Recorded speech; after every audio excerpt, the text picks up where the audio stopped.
नमस्कार, आप देख रहे हैं आज तक। आपके साथ मैं हूं सईद अंसारी। स्वागत है आपका खबरदार में। तो खबरदार में आज की बड़ी खबरें और खबरों के लेंस से उनका विश्लेषण करने के लिए आज हम हाजिर हैं। उत्तर प्रदेश के मुख्यमंत्री योगी आदित्यनाथ आज अयोध्या के छोटे से दौरे पर आए। योगी आदित्यनाथ अक्सर अयोध्या आते रहते हैं, लेकिन जब उत्तर प्रदेश चुनाव को लेकर अयोध्या सबसे ज्यादा सुर्खियों में है तो योगी आदित्यनाथ का अयोध्या दौरा बेहद विशेष हो जाता है। योगी ने आज अयोध्या के निर्माणाधीन मेडिकल कॉलेज का दौरा किया, रामलला के दर्शन किए, हनुमानगढ़ी मंदिर गए, राम मंदिर निर्माण से जुड़े महंत नृत्य गोपाल दास समेत कई साधु संतों से मिले। बीजेपी की राजनीति के लिए अयोध्या हमेशा से महत्वपूर्ण रही है, लेकिन राम मंदिर का वादा पूरा करने के बावजूद बीजेपी कोई चांस इस बार नहीं ले रही है। तो आइए इस रिपोर्ट से हम यही समझने की करते हैं कोशिश। अयोध्या के जिस राम मंदिर अभियान ने बीजेपी की राजनीति को तेज कर दिया, तप दिया, ताप दिया, उस राम मंदिर निर्माण के शुरू होने के असर को पहले चुनावी नतीजे में 2022 में उत्तर प्रदेश महसूस करेगा। इसीलिए अयोध्या यूपी चुनाव की उल्टी गिनती शुरू होने से पहले ही सियासी चर्चा में है। तो बीजेपी का दावा मजबूत रखने के लिए रविवार को यूपी के मुख्यमंत्री योगी आदित्यनाथ फिर रामलला के दरबार पहुंचे थे। योगी का अयोध्या आना कोई अचरज की बात नहीं, राम मंदिर निर्माण की प्रगति को परखना भी कोई बड़ी बात नहीं। लेकिन जब समाजवादी पार्टी से लेकर बीएसपी तक अयोध्या को अपने चुनावी एजेंडे में शामिल करने का दांव चल रहे हैं, तो अयोध्या की अपनी राजनीतिक जमीन पर पकड़ बनाए रखना बीजेपी के लिए जरूरी हो गया है। लगातार योगी आदित्यनाथ अयोध्या आते रहे हैं, प्रधानमंत्री मोदी खुद आते रहे हैं और वर्चुअल माध्यम से लगातार डेवलपमेंटल प्रोजेक्ट्स जो हैं, अयोध्या के परियोजनाएं जो हैं उनको लाते रहे हैं। कई, जहां इस वक्त मैं खड़ा हूं सूरजकुंड पे अयोध्या के, ये भी इसी एक डेवलपमेंटल प्रोजेक्ट का एक हिस्सा है जिसके लिए एक अमाउंट दिया जा चुका है। तो सीएम योगी ने भले ही आज कुछ ना बोला हो, राजनीतिक विषयों को ना छुआ हो, पर उनका ये दौरा अयोध्या के लिए और राजनीतिक पार्टियों के लिए जो विपक्ष में बैठी हैं और अयोध्या को एक चुनावी मसला बना रही हैं, उनके लिए कड़ा और खरा संदेश लेकर आया है। राम मंदिर निर्माण का रास्ता साफ होने के बाद से बीजेपी ने अयोध्या को सिर्फ आस्था के मॉडल की तरह ही नहीं, बल्कि विकास के मॉडल की तरह सामने रखने की कोशिश की है। रविवार को योगी आदित्यनाथ आए तो रामलला के दरबार में हाजिरी लगाने, उससे पहले हनुमानगढ़ी में मत्था टेका और उससे भी पहले उस निर्माणाधीन मेडिकल कॉलेज परिसर में पहुंचे जो राजा रामचंद्र के पिता राजर्षि दशरथ के नाम पर बन रहा है। अयोध्या वैश्विक मानचित्र पर एक नया स्थान बनाने जा रहा है। उसके लिए हमें हर एक क्षेत्र में तैयार होना होगा, न केवल टूरिज्म के लिए बल्कि अच्छा एजुकेशन का हब बने, स्वास्थ्य सुविधाओं का भी एक केंद्र बिंदु बने, अच्छी यहां पर पर्यटन की सुविधाएं उपलब्ध हो सके। इसके लिए यहां के जनप्रतिनिधियों के साथ मिलकर के केंद्र और प्रदेश सरकार उन कार्यक्रमों को तेजी के साथ आगे बढ़ाने के लिए प्रतिबद्ध है। अयोध्या में एक और भव्यतम राम मंदिर बनाने की तैयारियां जोरों शोरों पर जारी हैं, तो दूसरी ओर अयोध्या में विकास का खाका तैयार किया जा रहा है, जो अगले 100 साल की जरूरत के मद्देनजर तैयार हो रहा है। नई अयोध्या 1100 एकड़ में बनाने की तैयारियां हैं और 20,000 करोड़ के प्रोजेक्ट पाइपलाइन में है। अयोध्या के संपूर्ण विकास के लिए एक अंतर्राष्ट्रीय कंसल्टेंट की सेवाएं यूपी सरकार ले रही है, जिसने 27 प्रोजेक्ट की सूची डेवलपमेंट प्लान के तहत राज्य सरकार को सौंपी है। अयोध्या को उत्तर प्रदेश की एक ऐसी सांस्कृतिक राजधानी के तौर पर विकसित करने की दिशा में कामकाज चल रहा है, जहां से विकास और जन स्वास्थ्य जैसे विषयों पर पूरे प्रदेश को एक संदेश दिया जा सके। यानी आजादी के बाद 69 वर्षों में केवल 12 मेडिकल कॉलेज और शेष हम लोगों ने पिछले 4-4.5 वर्ष के दौरान 32 नए मेडिकल कॉलेज हम लोग वर्तमान में प्रदेश को उपलब्ध करवा रहे हैं। इसके बाद 16 जिले ऐसे हैं जहां पर एक भी मेडिकल कॉलेज नहीं है, न प्राइवेट में न गवर्नमेंट में। उसके लिए भी हम लोग एक पॉलिसी लेकर के आ रहे हैं। सरकार और निजी क्षेत्र मिलकर के वहां पर मेडिकल कॉलेज यानी पीपीपी मोड में हम वहां पर मेडिकल कॉलेज स्थापित करने के लिए अपनी एक पॉलिसी लेकर के आ रहे हैं। अयोध्या को विकास के मॉडल के तौर पर पूरे प्रदेश के सामने रखना बीजेपी के लिए जितना जरूरी है उतनी मजबूरी भी है। 23 जुलाई को जब बीएसपी ने अपने ब्राह्मण सम्मेलन की शुरुआत अयोध्या से की और राम मंदिर निर्माण पर ऐसा दावा कर दिया जिसे बीजेपी कभी पचा नहीं सकती। और जब 2022 में पूर्ण बहुमत की सरकार बनेगी तो मैं ये आप लोगों को आश्वासन देता हूं, विश्वास दिलाता हूं कि इनके पास जो हजारों लाखों करोड़ों रुपए इन्होंने जमा कर रखे हैं और जिसका इस्तेमाल ये नहीं कर रहे हैं भगवान श्री राम के मंदिर बनाने के लिए और मंदिर नहीं बनाना चाहते हैं, इनको मजबूर हम लोग करेंगे कि एक यहाँ पर भव्य मंदिर जो बनने का काम। जिस तरीके से ये चल रहे हैं लोग, जब इनकी नीयत नहीं है तो ये कार्य भी बहुजन समाज पार्टी की ही सरकार में होगा, ये निश्चित लग रहा है। बीएसपी से पहले पिछले साल दिसंबर में ही समाजवादी पार्टी के प्रमुख अखिलेश यादव अयोध्या में खुद को राम भक्त बता ही चुके हैं। हम सब भगवानों को मानते हैं, भगवान विष्णु के जितने अवतार हैं हम सब भगवानों को मानते हैं। लेकिन भारतीय जनता पार्टी की सोच देखिए, समाजवादी पार्टी आंदोलन में तो ये किसान नहीं है। क्या भगवान राम हम समाजवादियों के नहीं? क्या भगवान विष्णु हमारे नहीं? और पारिजात पेड़ के बारे में बताओ अयोध्या में पहले पारिजात का पेड़ किस पार्टी ने लगाया? न केवल भारतीय जनता पार्टी बल्कि समाजवादी पार्टी, बहुजन समाज पार्टी, आम आदमी पार्टी हो या चाहे कांग्रेस हो, हर किसी के लिए अब रामनगरी अयोध्या जरूरी सी हो गई है, धार्मिक सी हो गई है। एक समय था जब भाजपा ही केवल राम मंदिर की बात करती थी, पर अब हर राजनीतिक पार्टी इसकी बात कर रही है। राम मंदिर का कंस्ट्रक्शन जब से शुरू हुआ है और सुप्रीम कोर्ट का वर्डिक्ट आया है और यूपी चुनाव लगभग 6 से 8 महीना दूर हैं, तो हर कोई राम का नाम जप रहा है।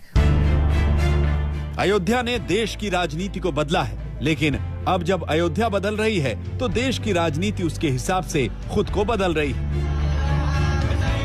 अयोध्या बीजेपी के लिए यूपी चुनाव में एडवांटेज तो है, लेकिन सियासी समीकरणों का पक्का फॉर्मूला नहीं है। हाल ही में पंचायत चुनाव में अयोध्या से बीजेपी को बहुत सुखद एहसास नहीं हुआ है। इसीलिए अयोध्या में राम भक्तों से हुआ वादा पूरा करने के बावजूद बीजेपी हाथ पर हाथ रखे बैठ नहीं सकती। समर श्रीवास्तव, अयोध्या आज तक। 2022 के चुनाव के लिए अयोध्या को लेकर राजनीतिक तापमान काफी गर्म है और ऐसे में बीजेपी का दांव खुद मुख्यमंत्री योगी आदित्यनाथ को अयोध्या से चुनाव लड़ाने का हो सकता है। मुख्यमंत्री बनने के बाद से योगी आदित्यनाथ ने अयोध्या को अपनी पॉलिटिकल ट्रेजेक्टरी में जरूर रखा, लेकिन उनकी राजनीतिक कर्मभूमि गोरखपुर ही है। आज भी अयोध्या आने से पहले योगी आदित्यनाथ गोरखपुर गए थे, वहां वो गोरक्षनाथ पीठ के प्रमुख भी हैं। जाहिर है अयोध्या से योगी आदित्यनाथ के लड़ने का दांव बीजेपी का एक बहुत बड़ा कदम हो सकता है। योगी आदित्यनाथ खुद सन्यासी, उन्हें साधु संतों का समर्थन हमेशा से हासिल रहा है, लेकिन अब जबकि उत्तर प्रदेश का चुनाव कुछ महीने ही रह गया है, तो अयोध्या के संत समाज से योगी की इन मुलाकातों के राजनीतिक मायने भी, क्योंकि अटकलें लगनी शुरू हो गई हैं कि 2022 के यूपी चुनाव में योगी आदित्यनाथ अयोध्या से चुनाव लड़ सकते हैं। वैसे तो योगी के अयोध्या से चुनाव लड़ने पर बीजेपी की ओर से कोई संकेत नहीं दिया गया, लेकिन सुगबुगाहट ऐसी है कि खुद अयोध्या में मौजूदा बीजेपी विधायक वेद प्रकाश गुप्ता राजी खुशी योगी के लिए अपनी सीट छोड़ने को तैयार हैं। ये हम सब लोगों के लिए, अयोध्या वासियों के लिए, पूज्य संत महंतों के लिए, सबके लिए सौभाग्य की बात होगी यदि मुख्यमंत्री जी यहाँ से चुनाव लड़ते हैं, ऐसा उनका यदि कोई निर्णय है। लेकिन ये पार्टी और संगठन तय करता है कि किसको कहाँ से चुनाव लड़ना है, और निश्चित रूप से यदि मुख्यमंत्री जी यहाँ से लड़ेंगे तो ये हम लोगों के लिए, सबके लिए प्रसन्नता के गौरव की बात है। योगी अभी उत्तर प्रदेश के एमएलसी हैं और उससे पहले बतौर सांसद गोरखपुर को ही उन्होंने हमेशा अपनी कर्मभूमि बनाया। 2017 की चुनावी जीत के बाद जब योगी को कमान दी गई तो उन्होंने विधानसभा की किसी सीट को अपने नाम करने की कोशिश नहीं की, लेकिन अब जब 5 साल बाद यूपी में चुनाव होंगे तो राजनीतिक संदेश देने के लिए योगी के खुद विधानसभा चुनाव में उतरने के सियासी गुड़ाभाग हो रहे हैं। विपक्ष योगी के कदम पर निगाहें गड़ाए बैठा है। कोई फर्क नहीं पड़ता, लोकतंत्र है, कोई कहीं से लड़े। ये कोई मुद्दा ही नहीं, कोई इश्यू नहीं है। आपके चैनल के माध्यम से जानना चाहता हूं, एक काम बताइए, 4.5 साल पूरे हो गए जिसका शिलान्यास और उद्घाटन दोनों योगी जी ने किया हो। केवल जो समाजवादी पार्टी के समय काम हुए थे, अखिलेश यादव जी के समय काम हुए थे, उन्हीं कामों पे अपना पत्थर लगा रहे हैं। अयोध्या के जो विधायक योगी जी को अपनी सीट से लड़वाना चाहते हैं, उन्हें बताना होगा कि पिछले 5 साल में उन्होंने अपने क्षेत्र में क्या काम किया। ये सिर्फ बात बहादुरी से काम नहीं चलेगा। आदरणीय योगी जी, ये हेडलाइन मैनेजमेंट का काम अब आप ही नहीं, आपके विधायक भी कर रहे हैं। चाटुकारिता बंद करें, ये विधायक आपकी अपने क्षेत्र में काम करें तो बेहतर होगा। मुख्यमंत्री योगी आदित्यनाथ के अलावा बीजेपी अपने यूपी के कई बड़े चेहरों को चुनावी मैदान में उतार सकती है। सूत्रों की माने तो डिप्टी सीएम केशव प्रसाद मौर्य, कौसाम्बी की सिराथू और डॉक्टर दिनेश शर्मा को लखनऊ पश्चिमी सीट से चुनाव लड़ाया जा सकता है। यूपी बीजेपी के अध्यक्ष स्वतंत्र देव सिंह को बुंदेलखंड में किसी सीट से चुनावी मैदान में उतारा जा सकता है। ये तीनों नेता भी मुख्यमंत्री की तरह विधान परिषद के सदस्य हैं। 2017 में बीजेपी ने उत्तर प्रदेश में प्रधानमंत्री मोदी के नाम पर चुनाव लड़ा था, लेकिन अब मोदी के नाम के साथ साथ योगी सरकार के काम को भी गिनाना होगा। यूपी बीजेपी के बड़े नेताओं का खुद चुनावी रणभूमि में उतरना इसके लिए जरूरी रणनीति हो सकती है। योगी खुद अगर अयोध्या से चुनाव लड़े तो ये एक साथ कई चुनावी निशाने साधेगा। समर श्रीवास्तव, अयोध्या आज तक। 2022 उत्तर प्रदेश विधानसभा चुनाव के लिए जैसे अयोध्या नेताओं की पहली पसंद बन गई है और वैसे ही ब्राह्मण वोटों पर कब्जे की जंग अभी से शुरू हो चुकी। बीएसपी के बाद समाजवादी पार्टी ने ब्राह्मण सम्मेलन करने का फैसला कर लिया। आज समाजवादी पार्टी के अध्यक्ष अखिलेश यादव ने 5 ब्राह्मण नेताओं से मुलाकात की। इन नेताओं ने अखिलेश यादव को भगवान परशुराम की प्रतिमा भेंट की। पौराणिक मान्यताओं के अनुसार भगवान परशुराम ने धरती को 21 बार क्षत्रिय विहीन किया था। तो ऐसे में योगी सरकार में राजपूत बनाम ब्राह्मण के विपक्ष के नैरेटिव के मद्देनजर ये काफी महत्वपूर्ण है। बीएसपी ने ब्राह्मण सम्मेलन अयोध्या से शुरू किया, लेकिन समाजवादी पार्टी का ब्राह्मण सम्मेलन बलिया से शुरू होगा। तो ब्राह्मण वोटों की राजनीति क्यों बढ़ी है, इसे जरा आंकड़ों की दृष्टि से हम देख लेते हैं। आइए, 2014 के लोकसभा चुनाव में बीजेपी प्लस को 72% ब्राह्मणों ने वोट दिया, जबकि समाजवादी पार्टी और बहुजन समाज पार्टी को 5% ब्राह्मण वोट मिले। कांग्रेस को 11% ब्राह्मणों ने वोट दिया। 2019 के लोकसभा चुनाव में बीजेपी को 82% ब्राह्मणों ने वोट दिया, लेकिन बीएसपी एसपी गठबंधन और कांग्रेस के 6% ब्राह्मण वोट इनके हिस्से में आए। 2017 की बात करें तो उत्तर प्रदेश विधानसभा चुनाव में बीजेपी को 80% ब्राह्मणों ने वोट दिया। बीजेपी के टिकट पर 58 ब्राह्मण जीत कर भी आए, जबकि 2012 विधानसभा के चुनाव में जब समाजवादी पार्टी ने सरकार बनाई थी, उस समय बीजेपी को सिर्फ 38% ब्राह्मण के वोट मिले थे। 2007 के विधानसभा चुनाव में बीजेपी को केवल 40% ब्राह्मणों के वोट मिले थे। 2007 में बहुजन समाज पार्टी ने दलित ब्राह्मण गठजोड़ का एक बेहद सफल प्रयोग भी किया था। तो ये तो उत्तर प्रदेश की बात हो गई, ब्राह्मणों के वोट बैंक की बात हो गई। अब रुख राजस्थान का। अब बात राजस्थान की राजनीति की। राजस्थान में मुख्यमंत्री अशोक गहलोत और वरिष्ठ नेता सचिन पायलट के बीच तकरार को सुलझाने के लिए कांग्रेस के नेतृत्व ने एक और पहल की और इसी हफ्ते गहलोत मंत्रिमंडल में पायलट समर्थकों को शामिल किया जा सकता है। हालांकि कांग्रेस नेतृत्व इस बार सफल हो पाएगा या नहीं, इस पर संदेह है। एक स्वर में ये कहा है कि जो केंद्र आला कमान जो तय करेगा वो हमें मंजूर है। सब लोगों ने एक स्वर में कहा और हम लोग बहुत जल्द इन सब चीजों के ऊपर हम लोग फाइनल फैसला करेंगे, क्योंकि कहीं पर भी कोई अब हम लोगों को कोई किसी भी प्रकार से विरोधाभास नजर नहीं आता। सब लोग एक स्वर से और एक मत है इसके अंदर। राजस्थान कांग्रेस के प्रभारी अजय माकन ने पार्टी के संगठन महासचिव केसी वेणुगोपाल की मौजूदगी में कांग्रेस में सबके एकजुट होने का ऐलान किया। तो क्या मान लें कि राजस्थान कांग्रेस में सब ठीक ठाक है? कहीं पर भी कोई भी विरोध नहीं है, आपस में विरोधाभास नहीं है, सब निर्णय हो चुका है। और दूसरा, हर जो हमारे कांग्रेस के लीडर हैं, सबने आला कमान के ऊपर, केंद्रीय नेतृत्व के ऊपर विश्वास जताया। दिल्ली से आए कांग्रेस नेताओं के दावे के बावजूद राजस्थान कांग्रेस की खींचतान क्या है, इसे समझने के लिए इन तस्वीरों को देखिए।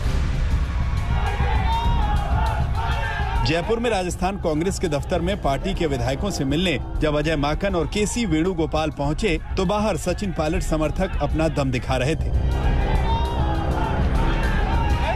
कहने को तो पायलट ने अपने निजी सचिव को भेजकर नारा लगा रहे समर्थकों को शांत कराया, लेकिन पंजाब की तरह न्याय की मांग राजस्थान में भी पायलट समर्थक करने लगे हैं। जिस तरह से पूरे देश में फैसले हुए हैं, पंजाब में हुए हैं, असम में हुए हैं, उत्तराखंड में हुआ है, और धीरे धीरे कैसे पार्टी आगे जाए, कैसे युवाओं को और ज्यादा भागीदारी मिले, इसको लेकर जो हमारा नेतृत्व काम कर रहा है, उस पर मुझे लगता है कि अब समय है उन बातों को सुनने का, उन बातों पर फैसला लेने का। उत्तराखंड और असम में जिस तरह से आलाकमान ने जो फैसले किए और जिस तरह से सभी स्टेट्स में उन लोगों को जो उनका फैसला था वो सर्वमान्य है, और अगर मुख्यमंत्री ये कह रहे हैं कि आलाकमान के फैसले हमें मंजूर है, तो निश्चित तौर पर आलाकमान ने हमेशा से सही फैसले किए और हमें पूरा भरोसा है।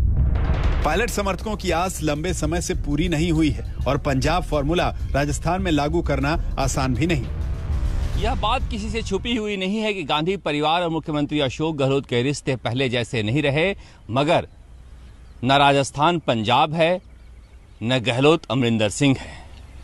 आलाकमान के लिए बड़ी चुनौती है कि मुख्यमंत्री अशोक गहलोत को सुलह के फॉर्मूले के लिए तैयार करें, क्योंकि हमारे सूत्रों के अनुसार कल के बातचीत में मुख्यमंत्री अशोक गहलोत ने कांग्रेस के संगठन महासचिव और प्रदेश प्रभारी अजय माकन से कहा है कि मैं सोनिया गांधी से बात कर लूंगा। हालांकि देर रात मीडिया में यह खबर दी गई कि मुख्यमंत्री अशोक गहलोत ने कहा है कि हमने पूरा फैसला कांग्रेस आलाकमान पर छोड़ दिया है।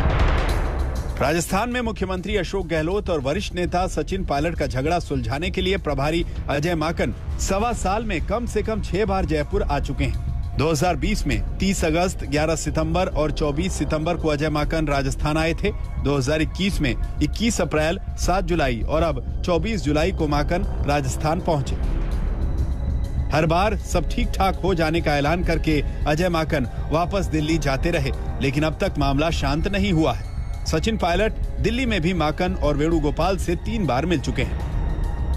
देखिए, जहाँ तक पार्टी की बातें हैं, पार्टी की चर्चाएं हम लोग पार्टी के प्लेटफॉर्म पर करते हैं, और मुझे लगता है अजय माकन जी ने बड़ा विस्तार से आज पीसीसी में अपनी बात को रखा है।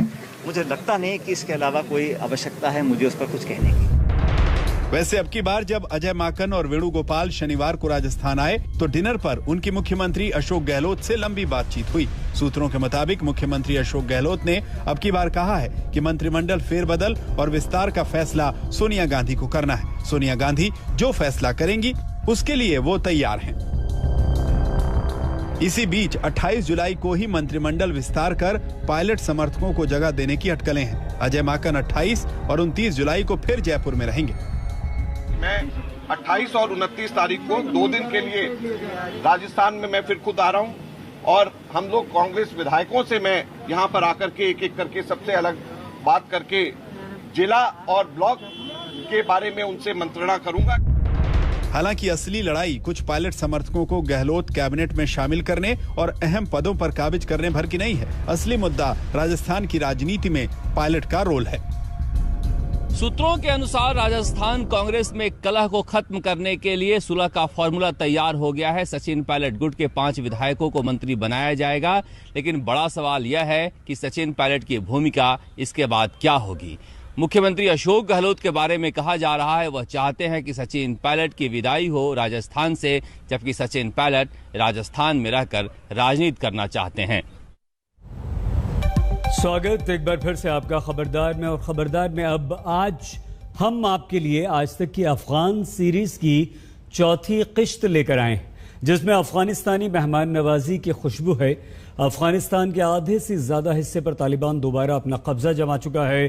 कई बड़े हाईवेज और सैन्य ठिकाने अब तालिबान के कब्जे में हैं। अफगानिस्तान के 3.25 करोड़ लोगों को नहीं पता कि उनका भविष्य क्या होगा। जिस तरह ये बात सच है कि तालिबान ने दुनिया भर में अफगानिस्तान की पहचान को गहरी चोट पहुंचाई है, लेकिन अफगानिस्तान की जनता आज भी अपनी पहचान को कायम रखने में सफल रही है। अफगानिस्तान मेहमानों की मेजबानी के लिए मशहूर है। तो आज तक की टीम को काबुल में अफगानियों की मेहमान नवाजी का जो अनुभव प्राप्त हुआ वो बेहद खास था।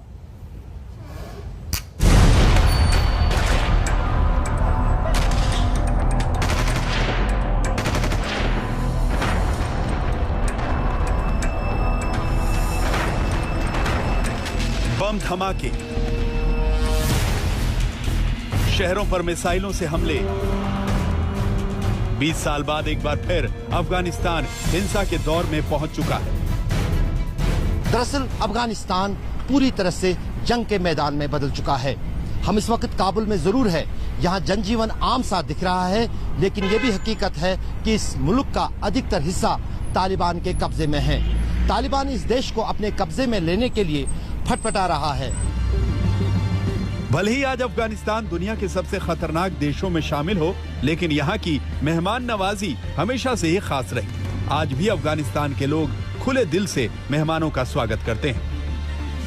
जब भी कोई मेहमान इनको आता है, उसकी खातिरदारी करना, उसकी मेहमान नवाजी करना, ये आपके कल्चर का एक हिस्सा है। तो बाकी जगहों पे दुनिया में हम ये नहीं देखते हैं, मेहमान आया और गया, वो उसमें ज्यादा ये चीज नहीं दिखती। ये चीज क्या है? ये परंपरा यहाँ की है, यहाँ के खून में है। यहाँ के खून में बोल सकते हैं कि होता है। ये बहुत इंटरेस्ट है अफगान लोगों का कि मेहमान नवाजी और मेहमान को बहुत कदर करते हैं। आज तक संवाददाता अशरफ वानी को अफगानिस्तान का स्वाद चखने का मौका मिला और वो काबुल में एक ट्रेडिशनल दावत में पहुंचे, जहां अफगानिस्तान के खाने की खुशबू महक रही थी। आप यहाँ अफगानिस्तान में किस तरह के पकवान बनते हैं जब लोग मेहमानों को बुलाते हैं, जब दावत देते हैं या जब शादी ब्याह होता है? किस किस तरह के खाने होते हैं और खानों की जो फहरिस्त होती है वो कैसी होती है? इधर खाना पकते दो किस्म का चावल, एक उज़्बेकी चावल कहते हैं इसको, एक बोलता है साफकी, एक गोश्त में पकता है और दूसरा जो है बगैर गोश्त का पकता है। तो सबसे ज्यादा लोग जो है ए वाला जो गोश्त में पकता है ये ज्यादा पसंद करते हैं और हम ज्यादा पकाते हैं। और दूसरा वाला जो है वो जो गरीब लोग होते हैं वो गोश्त ज्यादा नहीं डाल सकते, फिर वो सादा पकाते हैं। बाकी इधर कबाब ज्यादा चलते हैं, रोस्ट चलते हैं और खुरमा भी होता है। एक को कहते हैं दुप्याजा वो होता है, ये ज्यादा चलते हैं यहाँ पे। तो और किस्म किस्म का खाना होता है। कई लोग मसालेदार खाना पसंद करते हैं, कई लोग बगैर मसाले का पसंद करते हैं। शहनाज भाई, आप क्या पका रहे हैं इस वक्त यहाँ इस दावत में? हम इसमें दावत में बामिया पकाता है कि ये लोग फरमाइश करता है कि बामिया पकाओ, हम लोगों ने बामिया पकाए लिए। इसको किसके साथ परोसेंगे? नान के साथ या फिर चावल के साथ? ये नान के साथ कर रहा है, खुरमा है इसलिए, तो खुरमे क्योंकि जैसा है ये नान के साथ। अफगानिस्तान की अर्थव्यवस्था पूरी तरह निर्यात पर टिकी हुई है, खासकर फल और ड्राई फ्रूट्स, जिसके बिना न अफगानिस्तान के लोगों का खाना पूरा होता है, न मेहमान नवाजी की रस्म। अफगानिस्तान भले ही दुनिया में जंग और लड़ाई के कारण मशहूर हो, लेकिन अफगानिस्तान में कहीं न कहीं जो यहाँ की परंपराएं हैं वो भी काफी अनोखी और दिलचस्प है। उनमें से एक परंपरा यहाँ की मेहमान नवाजी है। दरअसल अफगानिस्तान को मेहमान नवाजी के लिए जाना जाता है। हम इस वक्त एक जगह पर बैठे हैं जहाँ पर कई सारे अफगानी दोस्त जो हैं आपस में एक पार्टी के लिए बैठे हैं, जिसको हम दावत कहते हैं यहाँ पर आम लोग से। ये दावत क्या होती है और किस तरह से इसका आयोजन अफगानिस्तान के लोग करते हैं? ये जो दावत होती है अफगानिस्तान की बहुत मशहूर है दुनिया भर में, इसमें खास क्या है? इसमें खास पहले सबसे पहले तो गैदरिंग है, and the gathering they use the food, fruit और डिशेस अलग अलग जो होती है। हाँ, डिश बहुत अलग अलग से होते हैं। मोस्टली डिश जो होते हैं वो नॉनवेज होती है, और after the meal the fruit is also common by the people exactly तो अब आप मुझे ये बताइए, आपने कहा कि दरअसल जो है मेहमान नवाजी कहा जाता है कि अगर दिल से अफगानियों के खून में है ये, जब भी कोई मेहमान इनको आता है उसकी खातिरदारी करना, उसकी मेहमान नवाजी करना, ये आपके कल्चर का एक हिस्सा है। तो बाकी जगहों पे दुनिया में हम ये नहीं देखते हैं, मेहमान आया और गया, वो उसमें ज्यादा ये चीज नहीं दिखती। ये चीज क्या है? ये परंपरा यहाँ की है, यहाँ के खून में है। यहाँ के खून में बोल सकते हैं कि होता है। ये बहुत इंटरेस्ट है अफगान लोगों का कि मेहमान नवाजी और मेहमान को बहुत कदर करते हैं। खुश भी होते हैं और हाँ खुश भी होते हैं और इतना कदर करते हैं कि मतलब सब कुछ इवन फूड ये चीज छोड़ दो कि मतलब सब चीज अगर यहाँ पे मेहमान को कुछ भी हो गए तो रिस्पॉन्सिबल तो वही होस्ट होगा। हाँ थैंक यू। तो जाहिर है कि जहाँ अफगानिस्तान में जहाँ पर दावतों की बात है और दस्तरखान की बात है जिस पर अलग अलग पकवान जो हैं मेहमानों को परोसे जाते हैं, लेकिन उसका एक खास हिस्सा यहाँ के फल है। दरअसल जहाँ पर हम खड़े हैं आप यहाँ देख सकते हैं एक बगीचा है और हर किस्म का फ्रूट जो या मेवा है वो यहाँ पर दस्तयाब है। सेब हो, नाशपाती हो, चेरी हो, एप्रिकॉट हो और जो भी कुछ फल हैं कुदरती तौर पर अफगानिस्तान के अलग अलग हिस्सों में उगाए जाते हैं और ड्राई फ्रूट्स भी, और यही कारण है कि यहाँ के दस्तरखान का एक हिस्सा ये फल भी है। तारिक लोन के साथ अशरफ वानी, काबुल, आज तक।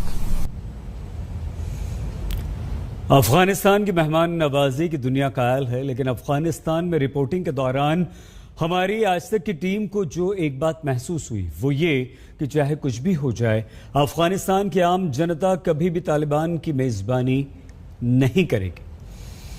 तो अफगानिस्तान से आज तक की ग्राउंड रिपोर्ट के बाद आइए अब हम आपको बाढ़ के पानी में डूबे महाराष्ट्र की ग्राउंड रिपोर्ट दिखाते हैं।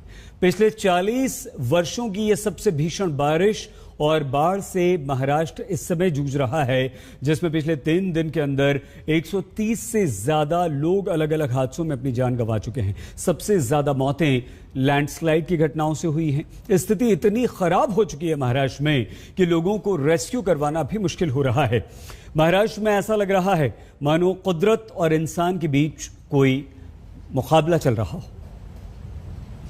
ठाणे में 12, रायगढ़ में 52, रत्नागिरी में 21, सतारा में 13, कोल्हापुर में 7। 21 से 24 जुलाई के बीच महाराष्ट्र की महाबाढ़ में 130 से ज्यादा लोगों की जान जा चुकी है। रायगढ़ के महाड़ में बाढ़ और बारिश के बीच भूस्खलन में कई लोगों की जान गई। परसों नाइट में जो है एक लैंडस्लाइड हुआ है रात्रि के 1 बजे और उसमें जो है लगभग 17 विक्टिम जो है इसमें फंसे हुए की खबर मिली थी। हमारी टीम जो है कल जहां पे आ गई थी शाम को 4 बजे और हमने अपना रेस्क्यू ऑपरेशन जो है वो शुरू कर दिया था, जिसमें कि एक मृत शरीर जो है हमको मिला था और उसको हमने निकाल लिया था। बाकी एनडीआरएफ जो है वो विपरीत परिस्थिति में जो है यहाँ पे काम कर रही है। महाराष्ट्र के हालात इतने खराब हो चुके हैं कि लाखों लोग पिछले 40 साल की सबसे भीषण बाढ़ से अपनी जान बचाने की जद्दोजहद में जुटे हैं। एनडीआरएफ की 34 टीमें बाढ़ प्रभावित जिलों में तैनात हैं और 24 घंटे लोगों को सुरक्षित स्थानों पर पहुंचाने के मिशन को अंजाम दे रही हैं। सिचुएशन है वो थोड़ा सा कठिन है क्योंकि बारिश लगातार हो रही है। अभी बारिश थोड़ी थमी है लेकिन बारिश का कहर जारी है और इसके चलते लोगों को रेस्क्यू करने में जो परेशानी आ रही है एनडीआरएफ टीम को वो समझ में आता है। लेकिन अभी जो फिलहाल स्थिति है वो ये है कि लगातार हम लोगों को अभी कुछ दिन तक काम करना होगा। एनडीआरएफ की लगभग 34 टीमें महाराष्ट्र में काम कर रही हैं। पूरे महाराष्ट्र में ऐसी बारिश, ऐसी बाढ़, ऐसी तबाही पिछले 40 सालों में कभी नहीं देखी गई। एनडीआरएफ, नेवी, आर्मी लोगों को बचाने में जुटी। करीब 1.5 लाख लोगों को अब तक सुरक्षित स्थानों पर पहुंचाया गया। ये तस्वीर देखिए, सांगली की बाढ़ की धार ने लोगों की जिंदगी को तार-तार कर दिया। इसी एक डोर के सहारे लोग जिंदगी बचाने का जतन कर रहे हैं। राहत और बचाव में जुटे जवान लोगों की जिंदगी भी बचा रहे हैं और राहत का सामान भी पहुंचा रहे हैं। बाढ़ में फंसे लोगों के लिए एनडीआरएफ के जवान किसी देवदूत से कम नहीं। यहाँ के जो सिविल प्रशासन द्वारा पता चला कि वालवा तहसील के अंतर्गत एक सिरगांव है जो कि वालवा से 1.5 किलोमीटर दूरी पे है और कृष्णा नदी के उस पार है।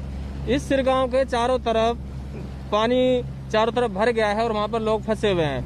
23 तारीख को, 24 तारीख को, लगातार 25 तारीख को हम अपना रेस्क्यू ऑपरेशन चलाए हुए हैं और अभी तक हमने लगभग 700 से 800 लोगों को यहाँ से निकालकर सुरक्षित स्थान पर पहुँचा दिया है। जब कुदरत कहर बनकर बरसती है तो इंसान लाचार हो जाता है। महाराष्ट्र के कई जिलों में कुदरत की मर्जी के आगे सब कुछ डूब चुका है। पुणे में 400 गांव बाढ़ से प्रभावित हैं।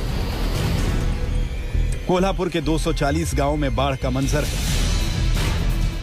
सांगली में 90 से ज्यादा गांव जलमग्न हैं। सतारा के 100 से ज्यादा गांवों में बाढ़ का असर है। बाढ़ का पानी पूरे महाराष्ट्र में 500 से ज्यादा गांवों में घुसा है, जिसकी वजह से लोगों को गांवों से बाहर निकालना पड़ा है।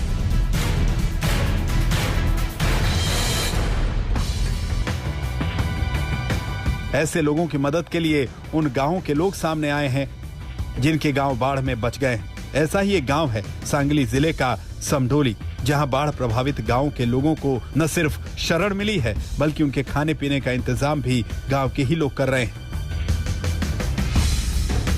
उस लोगों को हम इधर इकट्ठा करके उनको खाना नाश्ता वगैरह सब कुछ मंडल की तरफ देते हैं। अभी आसपास के गांव और समडोली ये दूसरे तरफ ये शिफ्ट किया है।